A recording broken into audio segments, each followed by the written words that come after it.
Hello everyone, I'm back.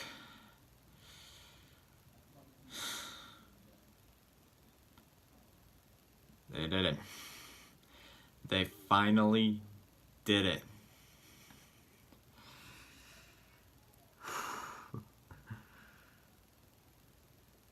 They finally make a Halloween movie that's actually good.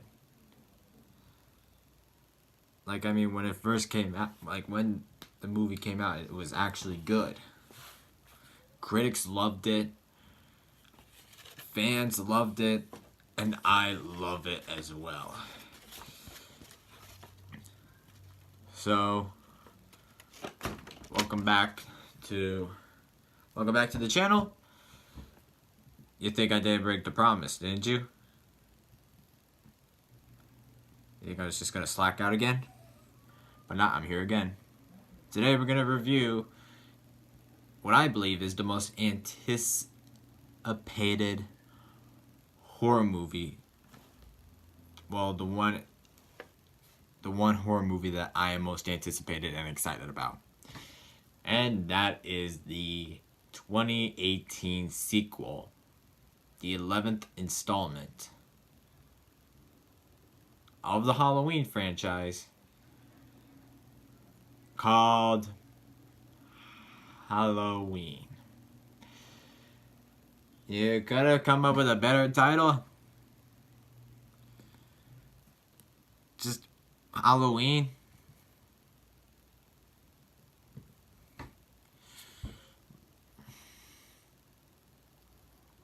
Like, okay.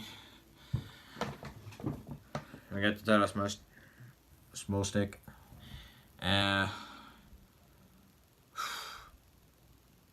I really wanted to see this movie in the theaters. I want this to be the first horror movie that I'm going to see in the theaters. But since I'm a senior in high school and my parents are pushing me to do good in all my classes, I did fail a class. I was failing a class.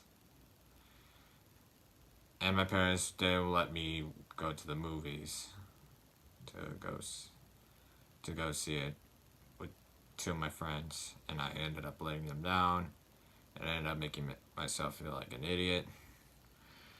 And I only got to see it once it came out on digital.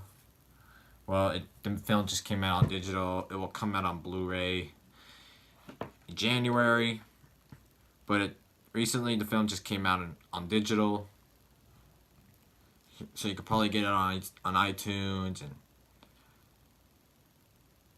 and all the other digital platforms. And I saw it.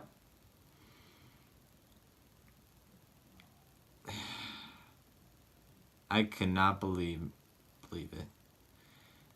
I can't believe they finally made a good Halloween sequel. Literally. They've done it. They finally make a Halloween sequel that's actually fucking serious.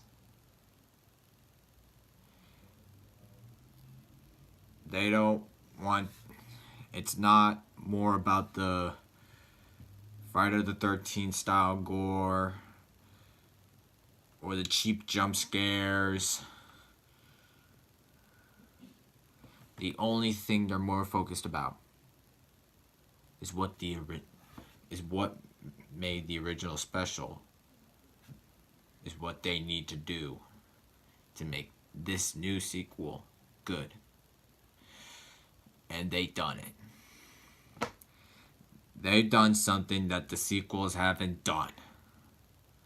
They've done something that the Halloween sequels never did. Focus on suspense. Hitchcock-inspired suspense.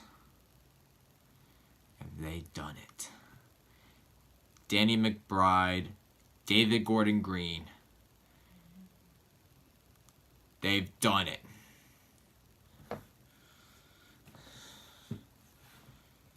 So, since I've wanted to do a review in October when the film came out, and I wanted to do it when it comes out and going to see it in the theater, and then when I finish it, I'm gonna get all my thoughts together and then make the video. Grades got in the way, and by the way, the class that I failed, I did manage to pass it for the end of the school year, and yeah, and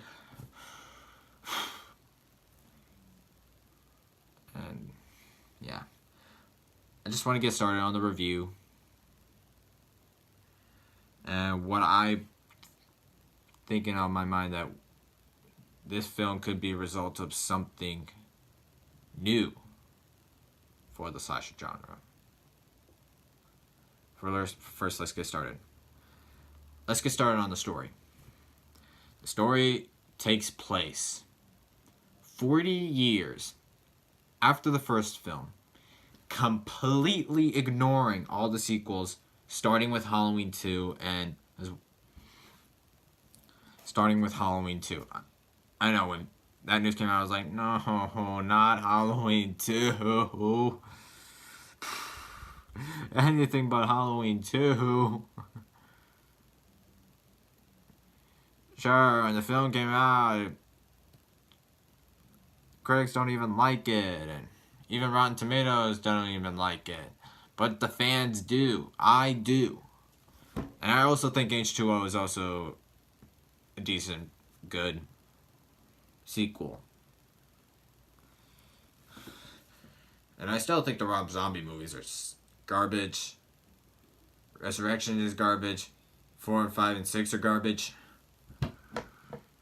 3, okay, if it were their own movie. If it was its own movie. If it were its own movie. But as a Halloween movie, they probably just lost their audience because they were expecting Michael Myers. And they didn't have it. Let me just get back on the story. So the story, it's been 40 years since the events of October 31st, Halloween night, 1978. Michael Myers killed 3 innocent teenagers and a mechanic, probably a couple other, probably a security guard and a sanitarium, and a dog. You never kill a dog. You shouldn't kill a dog. That's the ultimate sin in a movie. You can kill as many people as you like, but you can never kill a pet. That was a quote from Joe Bob Briggs. And now, okay, so Michael Myers is, after the ending of the first Halloween movie, Michael Myers ended up being captured, and no wait, not captured. Ended up being apprehended, and was taken back to Smith's Grove Sanitarium, where he remains for the past 40 years. While Laurie, on the other hand, who survived the event, after that event, started suffering post-traumatic stress or post-traumatic stress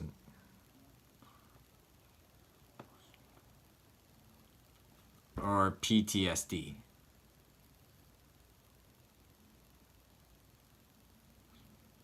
Oh yeah, post-traumatic stress disorder, yeah. I forgot what the D was part. I was like, oh yeah, disorder. So, she stayed in Haddonfield. Since the film ignores all the events, she's still alive.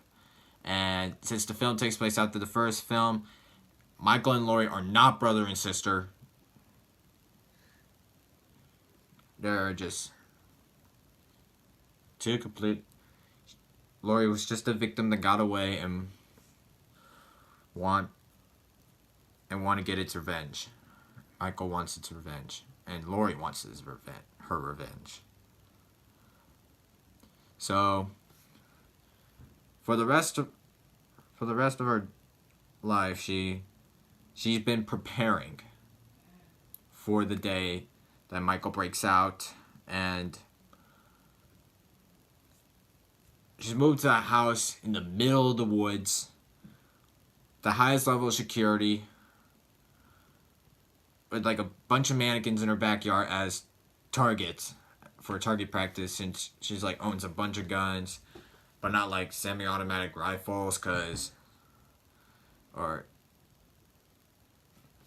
any type of machine gun, because after the events of the Parkland shooting that happened, a lot of people were just going out of their way with trying to change gun laws, and Jamie Lee Curtis is very strict to that. She only carries like revolvers and pump action shotgun and one of those rifles that goes like, you know. So she's like maxed out her house with tons of security, like security cameras and a bunch of traps, trap doors, and a lot of this just for the day, just so she could wait for the day that Michael Myers escapes. And when she comes to her, she'd be ready. Now, as a result of that, she had 2 divorces. Probably one of them is Ben Tramer, since the film takes place after the first Halloween movie. Ben Tramer is alive and wasn't ran over by a car. He probably divorced and then had another divorce. She also had a daughter who was later taken away by Child Protective Services, and then she wanted to step away from her childhood, trying to live a normal life, and she had a daughter named Laurie's daughter's name is Karen. And Karen had a daughter named Allison, played by... Laurie Strode's daughter, Karen, she's played by Judy Greer from, I think, Arrested Development. And then Allison is played by Andy Matichak. I think she appeared in an episode of Orange is the New Black. But most of the young teens are... younger characters are a bunch of unknowns, which is good, because the original had a bunch of unknowns.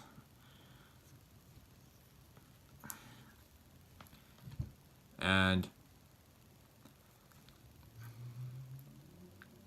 then when Michael and a bunch of other inmates from Smith's Grove are being transferred to a new facility, there's been like a crash, and then Michael ended up escaping, going back to Haddonfield, just so he could try to kill Laurie. Well, when the film starts, I forgot to put like a spoiler alert. So there's these investigative journalists who makes podcasts based on true crime, and they're from the UK, and they wanted to do one on the events of Michael Myers, the murders caused by Michael Myers. They went to Smith's Grove to confront him. They even brought his mask, that Captain Kirk mask that's been rotten since the events of the first film. And yeah, nothing worked. He's still silent, and they went to interview Laurie, and she didn't have much to say. The sign of her past, and they had to like pay her like $3,000 just so they can interview her. So it's like, just in case she didn't want to do it, hey, we got $3,000. Okay, you can ask as many questions as you want. And then they were confronted at the gas station, and then they went to the gas station where one of them had to use the bathroom, and then Michael ended up killing a mechanic, took his clothes, which is coverall and boots, and then went to the bathroom to kill the other journalist, and the other journalist came in to try to fight back. Both of them were killed, and then Michael retrieved the mask and then went back to Haddonfield.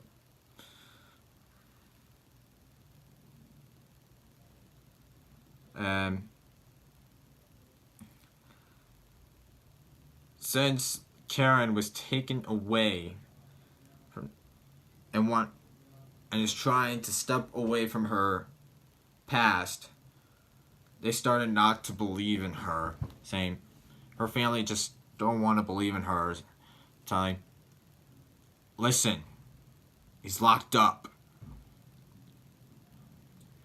Say goodbye to Michael and forget about it. Hell, she was even there when the bus took the inmates away. She's like sitting in her trunk, drinking a little bottle of, I don't know, whatever kind of alcohol was it.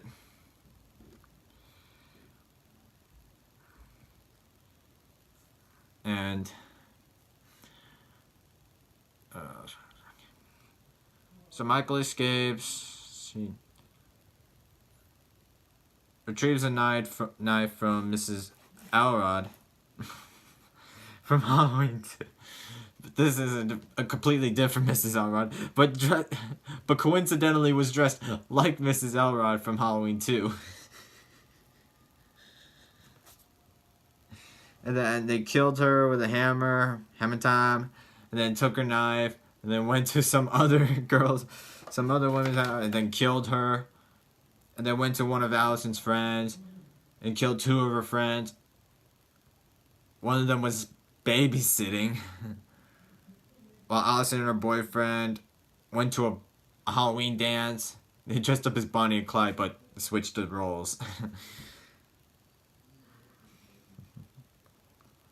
And boyfriend cheated on him, and then Allison walks out. Yeah, kids deal with that all the time. We don't care about that crap. And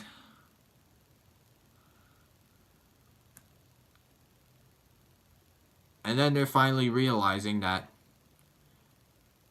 there's a killer on the loose.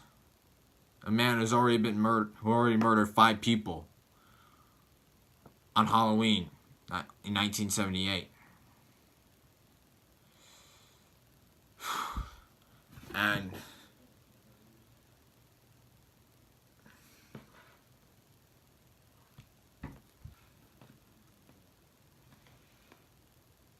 I just had to pause for a second.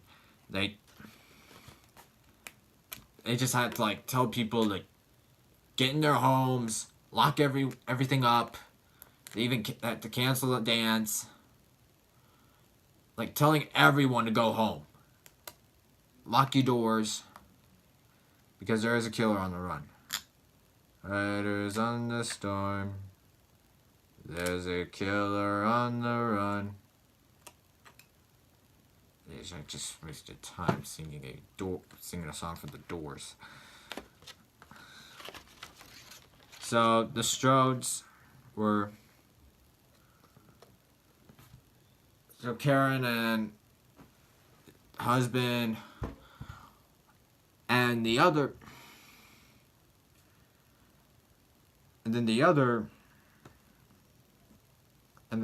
Allison ended up were taken to Lori's because it's safer, and Michael ended up finding him, catching up, and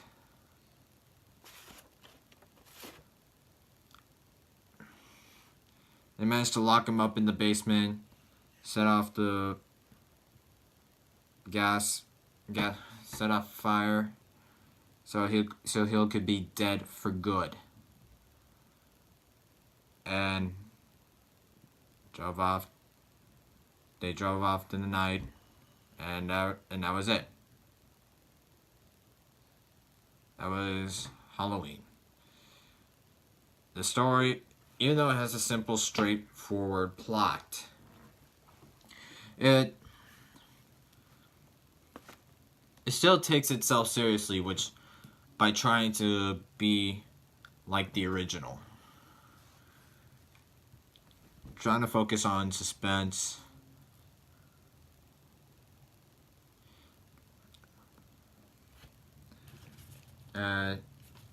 They did a pretty good choice by getting rid of Halloween 2, because it makes Michael kill, because Michael now kills for no reason. He just does it for no reason. And I believe the story is good. This is almost like, since Star Wars was really, since a lot of Star Wars fans were hyped for Force Awakens, us horror fans were hyped, especially Halloween fans were hyped for this new one. Almost like the same thing. So yeah, the story was, even though the plot is simple, it does manage to take himself seriously, which is good. Now I want to talk about the characters. The characters are good. Jamie Lee Curtis is excellent as Laurie Strode. No longer the damsel in distress, the screaming, the girl who's just there to scream.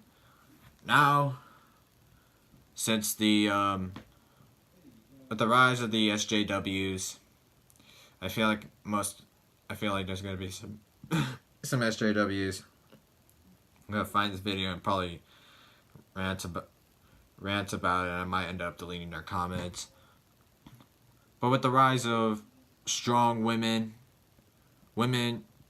fighting back, especially with the whole accusation things, like the accusation of Harvey Weinstein, Kevin Spacey, and probably a few others. And then Bill Cosby finally going to jail.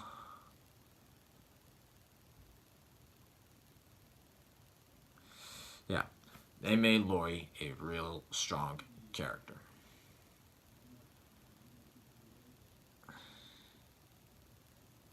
Instead of being terrified that she's escaped, she's worried. She doesn't know what to do. With this film, she's ready. She's ready to do this. She's ready to fight back. With fire. Yeah. Always fight back.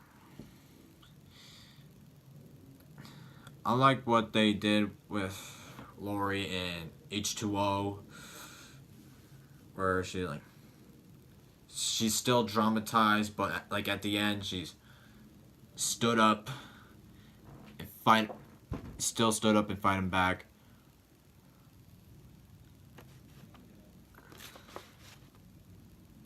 Yeah.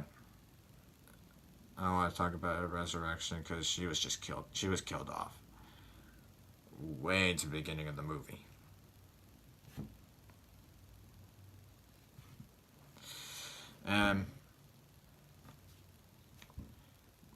And let's talk about Michael Myers.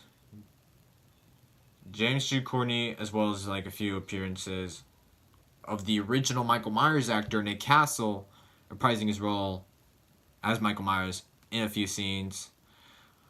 Looks like I have to try spotting which one it is. But mostly throughout the film, mostly like 98% of the film is mostly James Jude Courtney, and he is excellent. He is so brutal. Like he was that good as Michael Myers. It was just in. He's almost as close to scary as how Tyler Bates portrayed Michael Myers in the Rob Zombie remakes.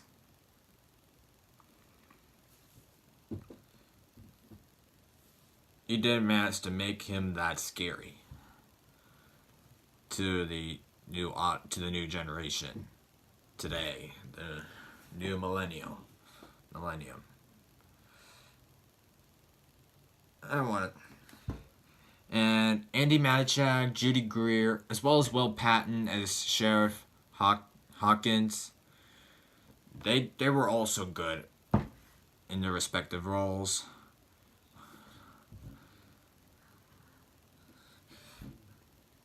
I love it.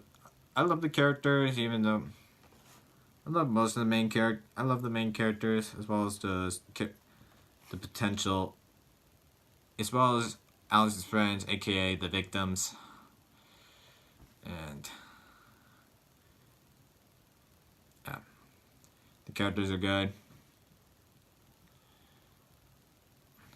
Especially love Jamie Lee Curtis, James G. Courtney, and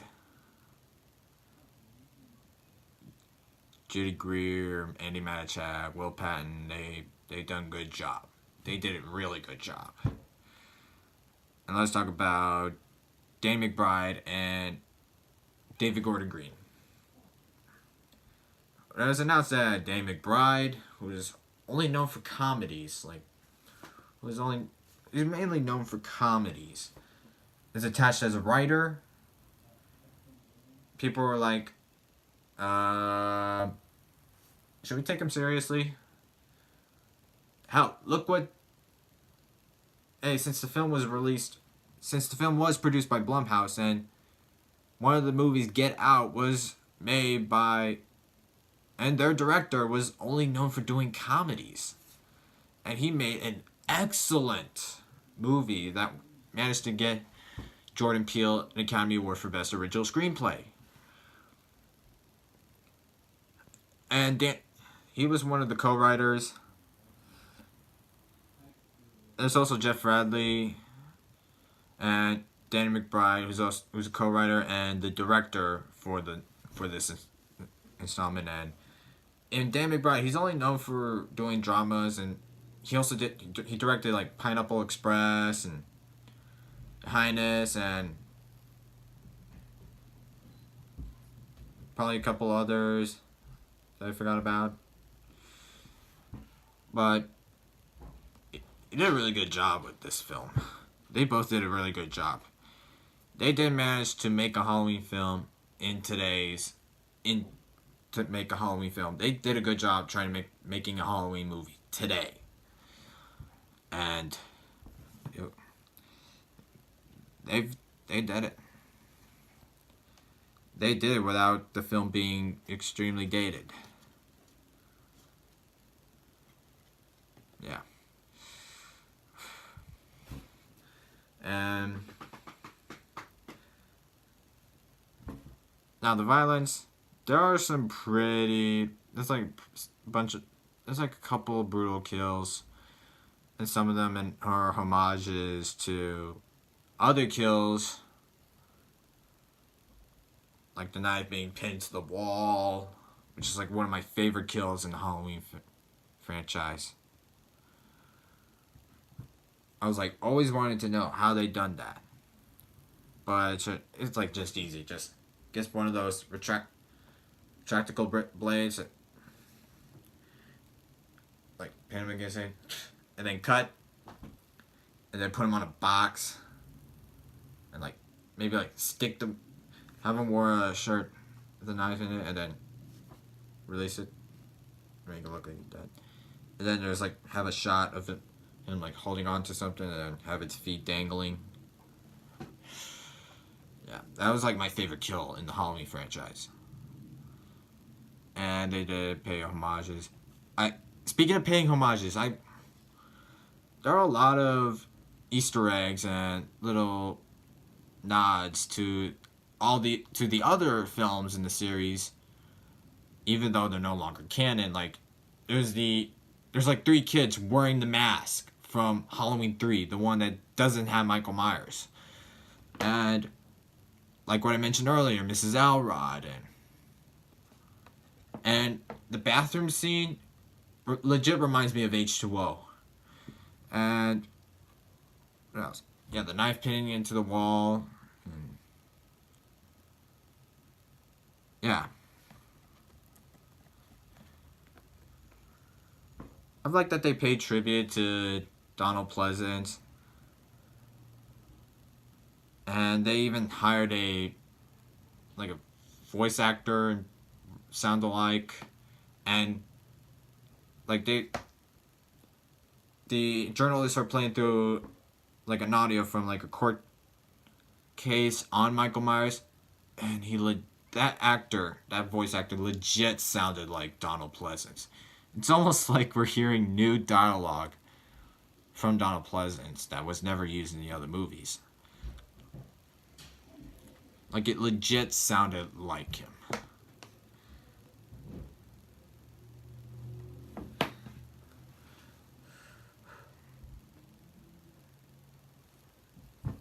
Now, the film has done a bunch of reshoots with its first test screening,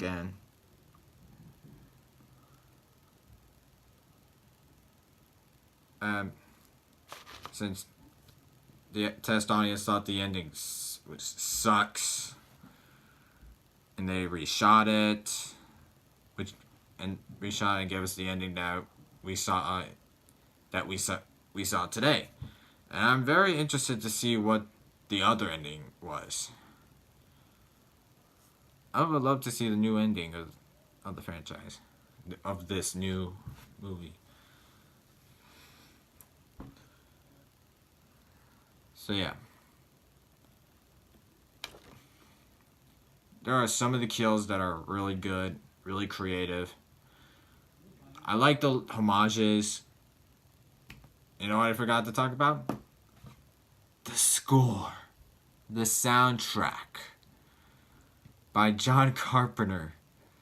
Since he came back as executive producer, his biggest role in this film is mainly the score. And my God, the score is just freaking amazing. And he wasn't even alone. He wasn't alone on this one. His son Cody and Daniel Davies, who is also the son of Dave Davies of the Kinks, and they did John Carpenter, Cody Carpenter, Daniel Davies. They did a really good job on this score. Especially love the introduction track. And I love it how it builds up to the next track, which is the Halloween theme. I was like, yes. And I love how they pay homages to like the shape stocks, you know, dun, dun, dun, dun, dun. I like that they used that because with this theme and the shape stocks is like the best for all the Halloween scores. I've also really loved the Shape Hunts Allison track. Like it is so freaking amazing. Like, sure, if a modern teen like heard this, it probably reminds you of Stranger Things. But you should know that John Carpenter inspired. He helped influence these synthesizer soundtracks for horror movies and even sci-fi. Like with Blade Runner. John Carpenter, Cody, and Daniel, they did a good job on the score. And I would love to pick up a copy on vinyl. And as you can see, I'm more of a vinyl type of guy. That's my record player. Yeah. And overall, final thoughts. Overall, it's a really good movie. I'm so glad it stuck to its roots, and I generally think Danny McBride, David Gordon Green, as well as Jason Blum of Blumhouse, knowing that they wanted to do this, knowing that they are ready to do this. Now, there's a lot of news of... Now, if you stuck around through the end credits, at the end that the credits are over, you can hear Michael breathing, which a lot of people believe it's a hint that there's probably going to be a sequel. There's probably going to be a sequel. Do I think is this the last film in the franchise? Maybe not. I would like to be one more film, and it would be a perfect trilogy. Halloween 1978, Halloween 2018, and the sequel after that. I want it to be this perfect of a trilogy. I really hope Danny McBride and David Gordon Green return. I hope Jamie Lee Curtis is also signed on to do this sequel, as well as John Carpenter redoing the score again. Although I would sign up for a sequel, even though they did say in interviews they do have ideas for a sequel, and I'm signed on. Make that sequel good. I want to be happy with this sequel. Every year I always watch the original Halloween on every Halloween. Probably since when I was early in high school.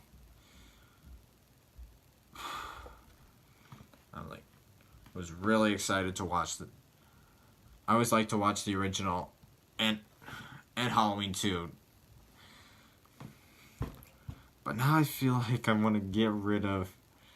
If they make that third movie... If they do make a sequel to the recent one, I would probably just remove Halloween 2 and then watch this thing as a trilogy.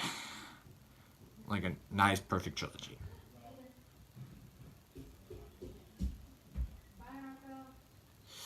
So yeah. It was a really... So yeah. Halloween 2018.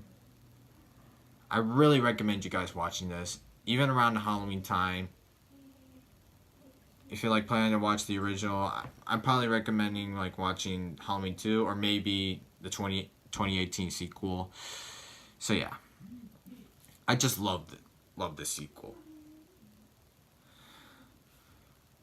Yeah. So yeah, thanks for watching. Don't forget to like, comment, and subscribe. Click that notification bell to get notified on future videos. Just tune in tomorrow for the last video of 2018. And yeah, I'll see you guys on the other side.